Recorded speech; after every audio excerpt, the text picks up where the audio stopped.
keluhan-keluhan itu penghasilannya kita pas-pasan, sehingga ya pengeluaran itu kita merasa lebih, padahal nih maaf nih, pengeluaran terasa besar karena penghasilannya kita itu kecil sebenarnya.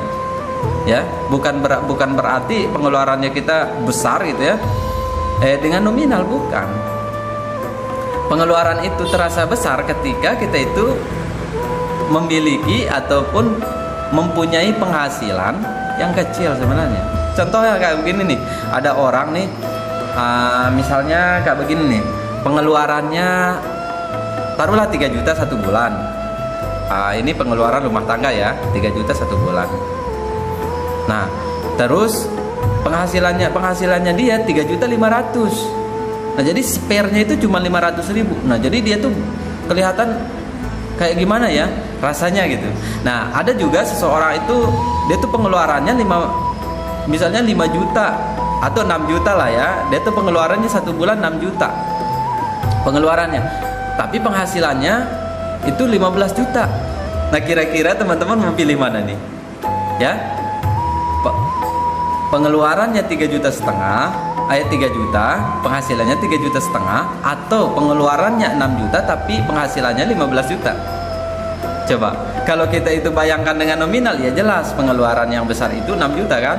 Tetapi kita lihat dari nominal penghasilan dia itu 15 juta. Dari 6 juta itu kecil gitu ya. Nah, jadi problema kehidupan ini kadang-kadang kita itu menyalahkan, ya kenapa kok besar sekali pengeluaran saya gitu. Bukan besar, tapi penghasilannya kita yang kecil. Nah, jadi di sini kita harus berpikir ya sama teman-teman itu, gimana sekarang kita itu bisa memperbesar penghasilannya kita. Nah, kita harus berpikir ya, gimana pemasukannya kita, jangan memikirkan pengeluaran ya. Fakta di lapangan itu ya kayak begitu. Fakta di lapangan itu kayak begitu. Nah, jadi kita tidak bisa menyalahkan ya.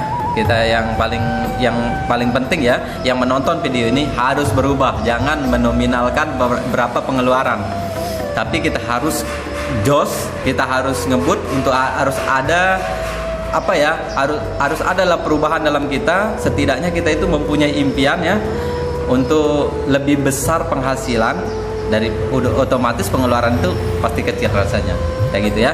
Nah, jadi teman-teman ya yang di sini yang menonton video ini ya, ayo kita berpikir kembali ya, kita berpikir kembali untuk selalu positif lah dalam hidup ini. Gimana kita itu melakukan perubahan-perubahan yang bikin kita itu untuk berkembang lebih baik lagi gitu ya. Nah, kalau kita memang tidak bisa, marilah kita belajar ya. Karena kita belajar di sini itu belajar untuk mempertajam diri kita sendiri untuk bisa mendapatkan penghasilan besar. Dan yang kedua, gimana caranya kita itu untuk memperlurus diri kita, memperbaiki diri kita sendiri gitu ya. Nah, jadi teman-teman ini selalu menghadapi masalah-masalah dari hari ke hari yang seperti ini karena mungkin ya ada sesuatu yang harus kita rubah, yang ada sesuatu yang harus kita itu perbaiki lagi. Nah, jadi perlu kita itu melakukan tindakan-tindakan yang lebih efektif dan lebih efisien lagi. Tidak mampu memperbaiki taraf hidup itu karena kita itu mungkin masih merasa angkuh ya, masih merasa tinggi gitu ya. Nah, jadi sehingga mempengaruhi ya penghasilannya kita yang jauh ya, merasa kecil karena pengeluarannya kita terasa besar gitu ya. Karena penghasilan kita